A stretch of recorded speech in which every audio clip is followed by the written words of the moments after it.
Hey YouTube, what up? This is Steven again, and I just wanted to come through again for a quick moment, about kind of like the debate that has been going on in reference to black women, especially dark-skinned black women, but black women in general, supporting or not supporting Stephon Clark. Hey Melissa, yep, you caught me. Hey Charlotte Carlos, welcome. And let's see who else. African Goddess. Hey y'all, thanks for joining me. Yeah, I'm currently making this video on lunch break, so more or less about 30 minutes for this video and this discussion. But I just want to come through and speak a little bit more on this situation, right? Because a little bit more information has come out, and people in the community, in social media, on YouTube, especially black women, have been giving their thoughts and opinions about this situation in regards to whether they should support or whether they should not support. And let's see. Like, I understand, me personally, I understand either way. If black women want to support or not, I understand both sides of the coin, But I think, since I discussed that previously, another discussion I kind of want to get into more so is kind of like, what if Stephon Clark was Stephanie Clark? What if Stephon was a black woman? The same exact situation, but a black woman, right? Like the anti-black tweets, anti-black male, anti-black children tweets, right? The criminal record, the swirling, right?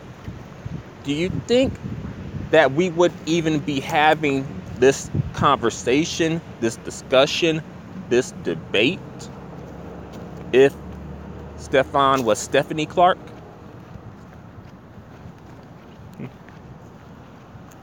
For some reason, I don't see that happening. Let's see, African Goddess.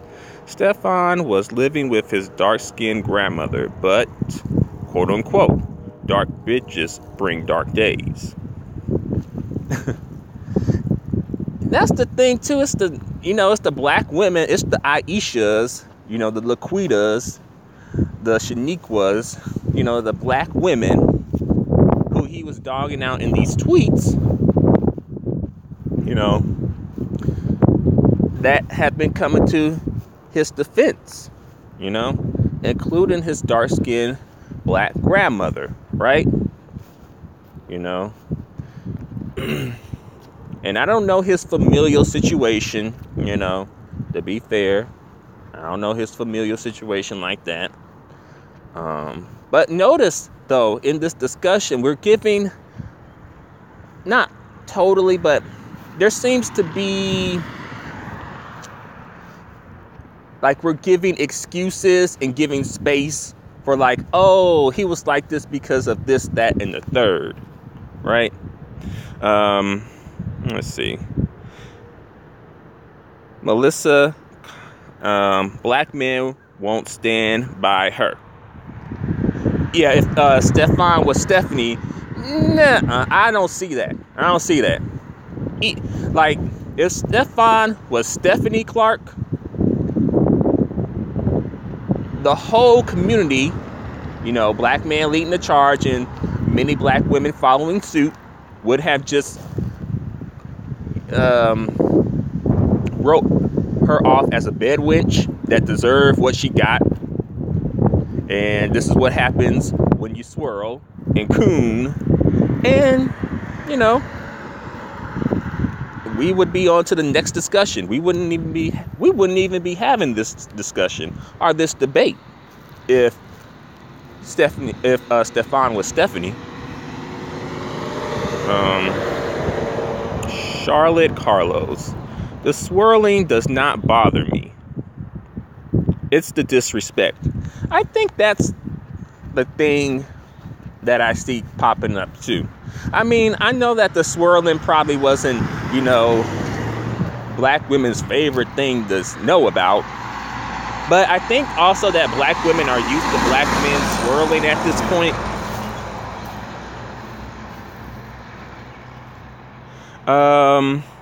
Tim Henson, did you see Sensei video on this? I did. I just watched it actually. Right before I came on live, I watched her video on this. And I think she made some good points, And like I said, I don't shame black women either way it goes, right? If they don't support them, or just if they don't support, I ain't shaming. If they do support, I'm not shaming, because I understand that the women who are supporting him more so because of, it's blackness under attack. Let's see. Charlotte Carlos. I saw Sensei and Chrissy. I guess their videos.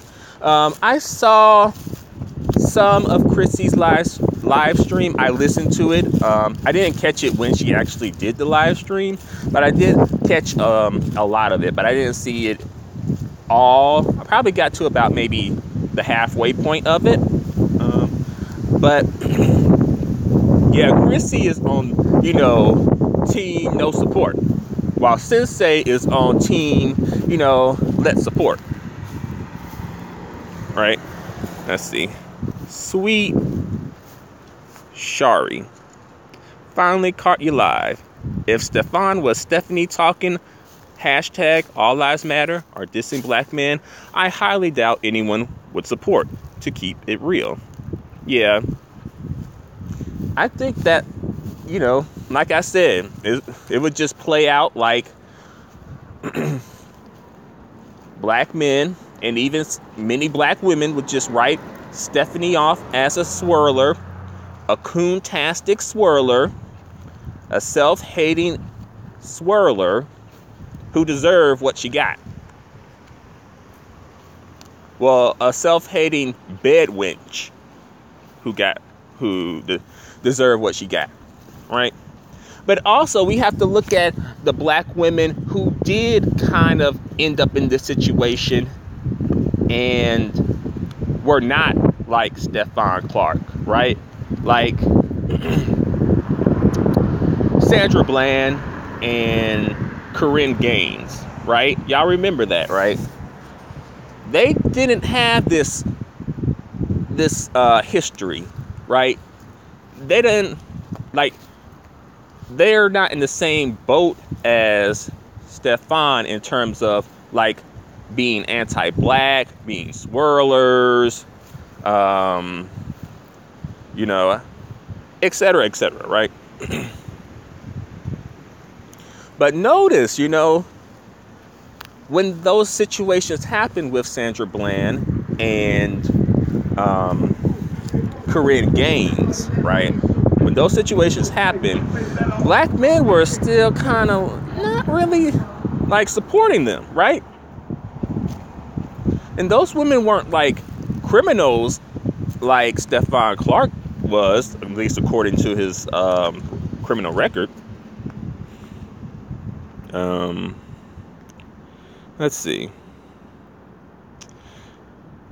African Goddess. Yeah, Chrissy went in last night on her live stream. She went in last night. Her live stream was lit. Fire. Yeah, I missed it. I didn't even know that she was live streaming. I would have liked to have caught it when it was actually happening. I think she probably went on about maybe 10 o'clock my time, but I didn't know. I would have watched if I knew. But I did catch the video of it, though. Let's see. African Goddess, the Cynthia Clemens. She was shot before Stephon was. We should be saying her name instead. Well, African Goddess, unfortunately, right? It seemed like the female black victims of police brutality, you know, and of the system and whatnot, don't seem to really get as much attention as like the black male victims of police brutality for some reason.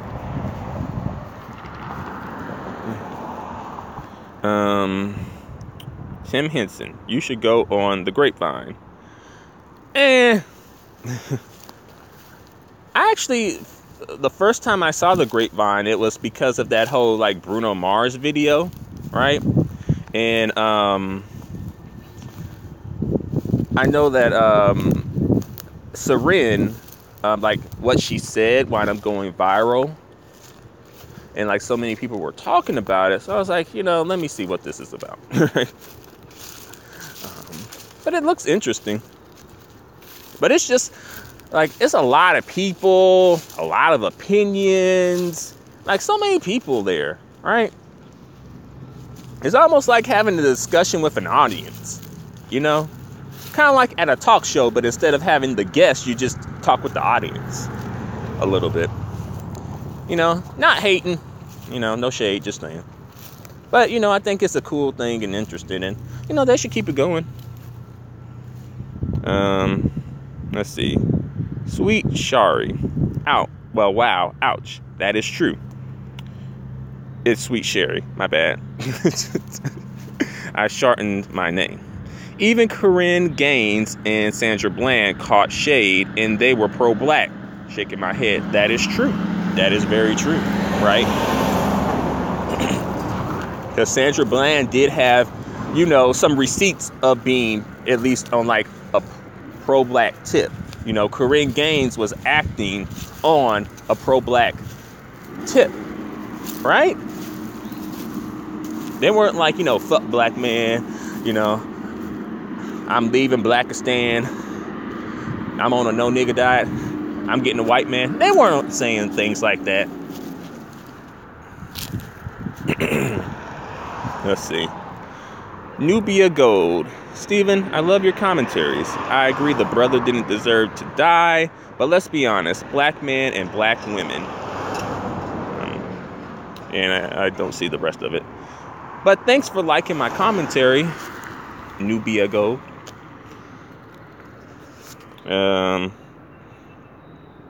Let's see. Melissa. Sandra Bland was so-called pro-black, and still most black men didn't march for her. True. That is true.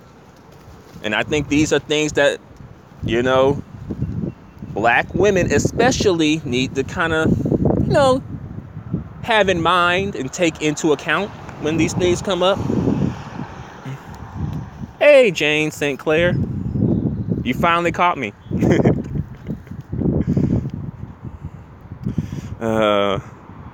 Welcome, Jane. African Goddess, Kanika Jenkins. Murder was a joke too. A lot of people wrote her off as being a fast 19-year-old who walked into a freezer, but the pictures show differently. Yeah, I did hear about that. I will say that I'm not extremely familiar with that case because there was a lot of like negativity from the black community surrounding that case. And I just didn't want to entertain it, but I definitely know who you're talking about. And people did write her off as basically just a thought, you know, and this is what happens when you're a thought, you know. Even though being a thought isn't like a death sentence, you know. You know, and many of these dudes would probably be trying to holler at her anyway.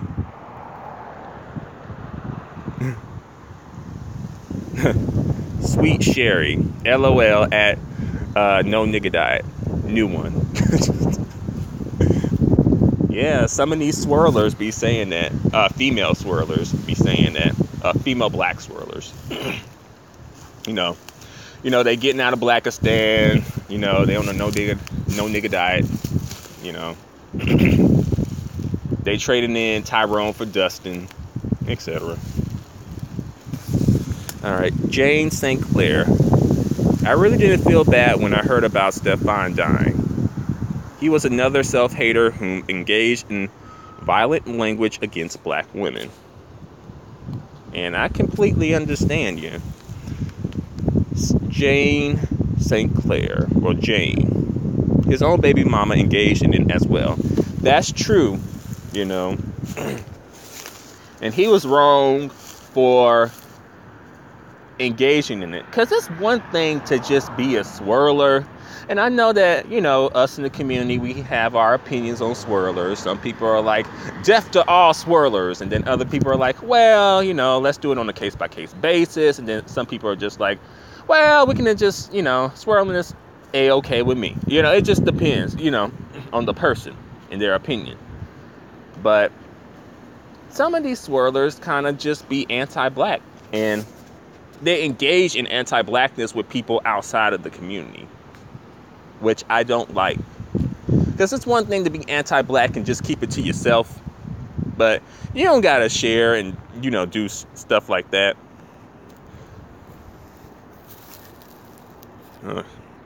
Nubia Gold. So many people don't realize that colorism and racism are taught via social cues.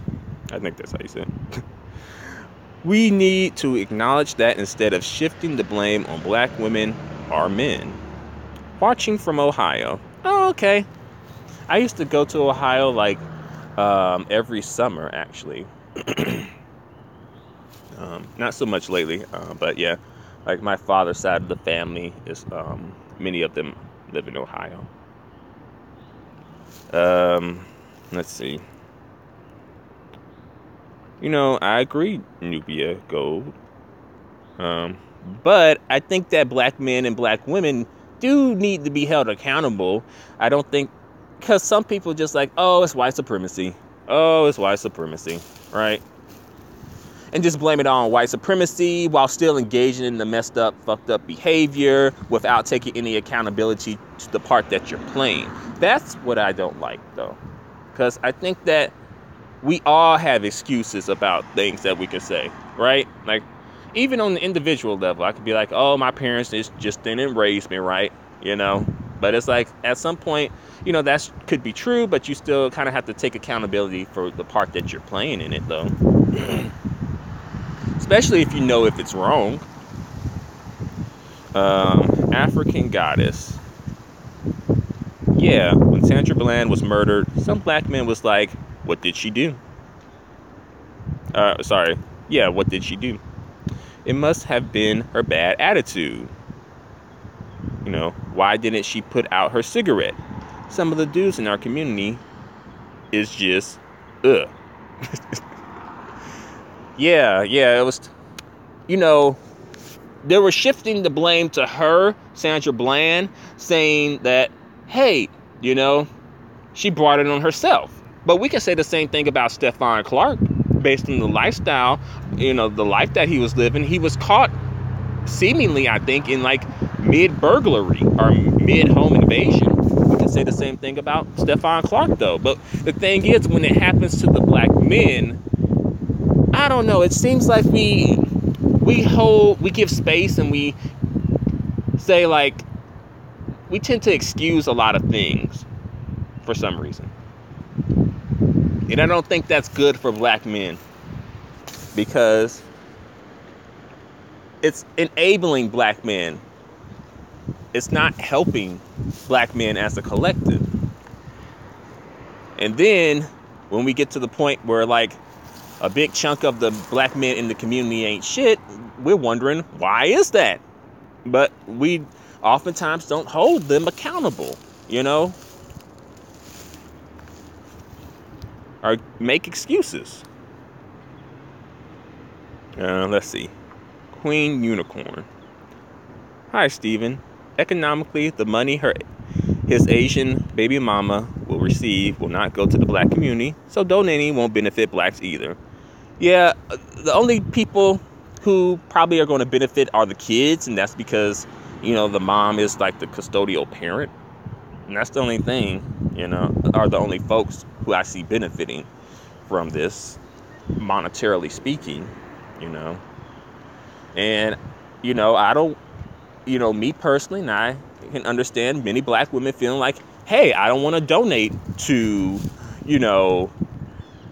allow Kim Wu, I think his baby mama's name is Selena Mani. But they don't want to donate and allow her to, live a good life off of them. Let's see. Tim Henson. We are not shifting the blame, but some black people want to be agents of white supremacy and not called out. Look at Charlemagne the God and DJ Envy. Yeah, I understand, I think it's enough room to call out a lot of folks, Like, it doesn't have to be one or the other. We could call out everything. It doesn't have to be just one thing or the other. Right? Jane, according to some black people, it's only racism if it happens to black men. I see that.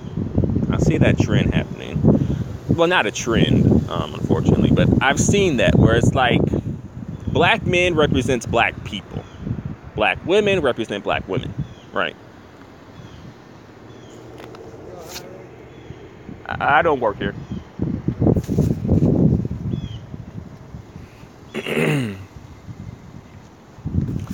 Someone asked me if that place is hiring. I'm like, I'm sorry, I don't work here.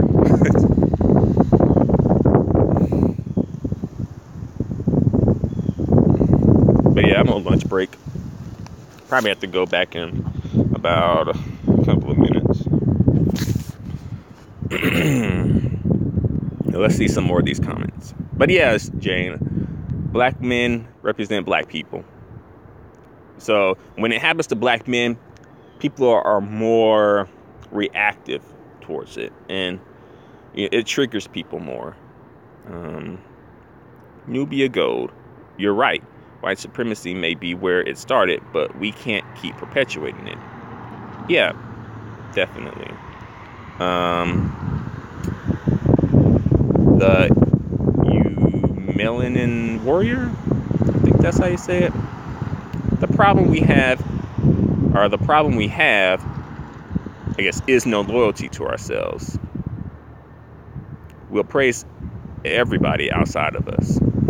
Not all of us, but many of us are kind of like, if it ain't black, it's a better, like it's a step forward or a step up, unfortunately.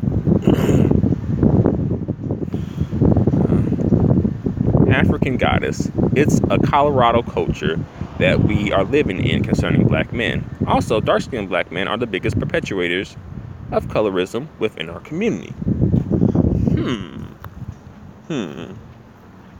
That's that is, debatable. But, I can see, where people are coming from with that,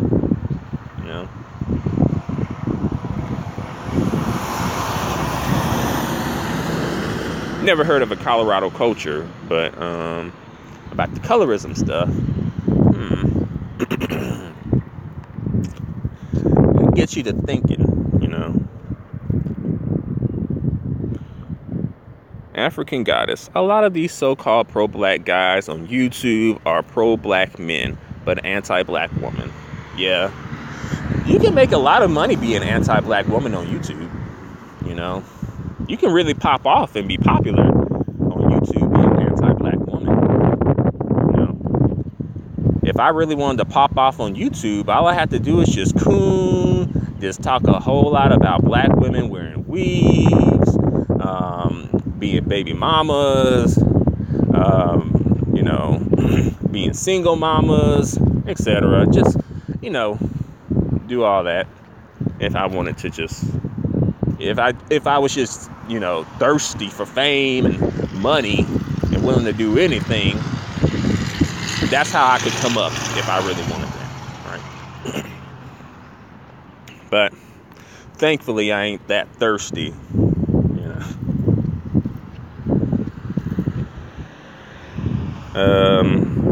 Let's see. Queen Unicorn. Let's see. Everyone from Harriet Tubman to Winnie Mandela ideology was you can't bring everyone with you. If you are detrimental to your cause, they are not. I guess if they are detrimental to your cause, they are not your responsibility. I agree. Everyone can't be saved. That's the thing. And some people need to be purged from our community. That's the thing. Honestly, I think someone like Stephon Clark, should have been purged from the community. We should have wiped our hands of him. Honestly.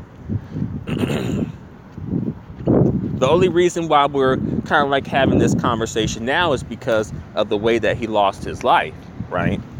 But if he lost his life just from some other black guy on the street, right, we wouldn't be here.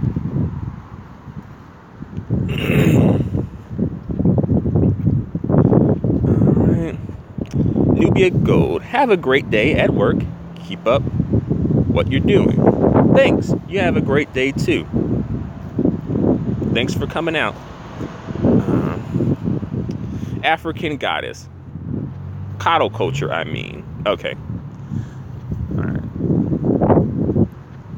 I was like, Colorado culture. Like, what?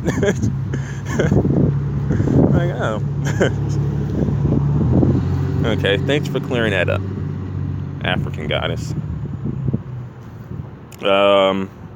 Jam Love 954. Steven, your content is always insightful and humorous. Some pro-black YouTubers just blow a lot of hot air. I think that is true. It's like they know the script to read from, right? They know the script. They know what to say, right? They'll say some things that you kind of want to hear, right? A slavery metaphor, a Malcolm X quote, you my shea butter African goddess queen, right? They know the things to say, but when it comes down to it, I think that's when it's really like tested, that's when you really see what they are made of and what they are really about. Nubia Gold, I agree with the dark-skinned men comment. Not to say alienate them, but light-skinned men are marginalized sometimes in the black community, along with dark-skinned women. So that's where I guess we relate. Division. I think there are similarities between, I guess, the treatment and some of the experiences that lighter-skinned men have in the community and what darker-skinned women go through. Although I do think that there are differences, though. And, I wouldn't, me personally, I wouldn't put my problems saying that they are 100% equivalent to a dark-skinned woman's problems, because I personally don't think so. But I think there are some similarities that perhaps we can empathize with each other about.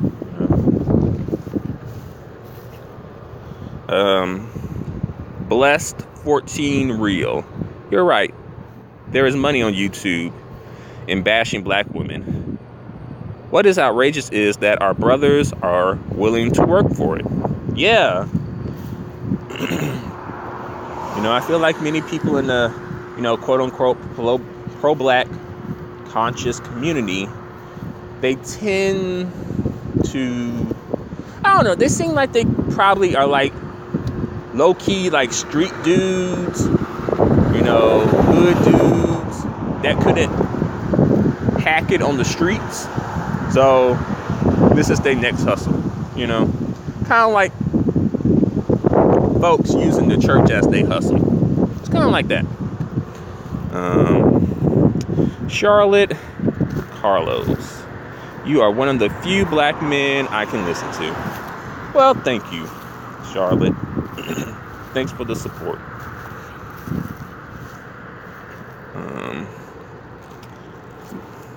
Let's see. African goddess. Black men and black women of all shades play a part in colorism, but dark-skinned men are the biggest perpetuators of it. You know, well, let them tell it, you know. They feel like black women are the biggest perpetuators of it. Dark-skinned black women are, right? Because they blame like, oh, no, dark-skinned mama, right? Or dark-skinned grandmama, right? Saying, you know, don't bring home no nappy-headed dark-skinned woman home here. And I will say that I do have a coworker who, you know, she's a dark-skinned woman, you know, a dark-skinned older black woman. And she said that when she met her husband's mother for the first time, she had said her husband's mother had said something to the effect of, oh, she's dark-skinned.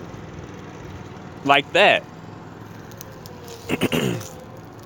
I don't know if she wanted her husband to, or she wanted her son to have brought home like a light-skinned woman, or what? Time check. Okay. I am, let's see, just pretty much just about out of time. Let me see if I could get a couple more comments in here. Yeah, that is terrible, African goddess. Yeah. And, you know, I will also say, while fortunately I didn't really experience much colorism, like practically just about zero colorism within my family, I'll say that perhaps I think I may have received a tiny little bit of a moment of colorism from someone on my father's side of the family. Oddly enough, you know, a brown-skinned, dark-skinned woman, you know. And she said it was something to the effect of like she was comparing me to my father, and based kind of like on how we look, because, you know, me and my father do look alike as far as our face is concerned, but like we have like some different racial features, like, you know, skin tone, hair texture, you know, those type of things, right? And I kind of got the short end of the comparison, you know. But thankfully that wasn't something that I internalized, you know. And as well, I don't even, you know, have any animosity toward her. You know, I actually do like her. You know, I do, you know, like what, you know, like seeing her at the family functions and things like that. You know, it was his cousin actually. But, you know, it was just something that, you know, I think you should be careful of that type of stuff. You know, I'm sure she probably didn't even realize it. Let's see. Thanks, sweet cherry. You have a blessed day too. Let's see. Let me hurry up and read this stuff and get back to work. All right. Jam love. On more than one occasion, my mom told me that the guy I liked was too dark. Oh, are you light skinned? Are you? Because that would be strange. Like, oh, but either way it goes, it's still messed up, you know. But I'm sorry that you had to go through that. Nubia Go. African goddess, unfortunately, you're right. But I think dark-skinned men and women often share this affliction. We need to stop being evasive and be honest. That's true. I think we do need honesty. That's why I really try to be honest when I come on these videos. Sometimes it's not easy to be honest and just put yourself out there. But the thing is, in order for us to really deal with this situation, we have to be honest, or else it's just going to be us just saying, oh, all shades are beautiful. We all are beautiful. And we're just going to be throwing around symbolism versus actually getting to the bottom of the problem. Let's see.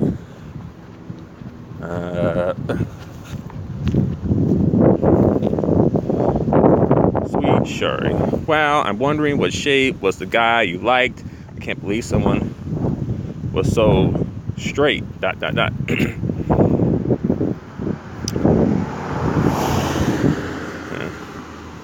Let's see.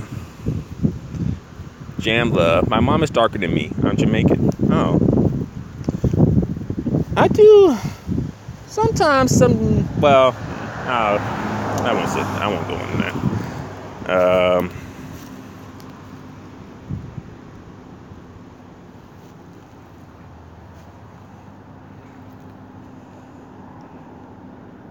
Okay. I'll make this the last comment. Jam Love. Ooh, Steven, could you do a video about how brown-skinned people are forgotten in the light-skinned, dark-skinned debate? Perhaps.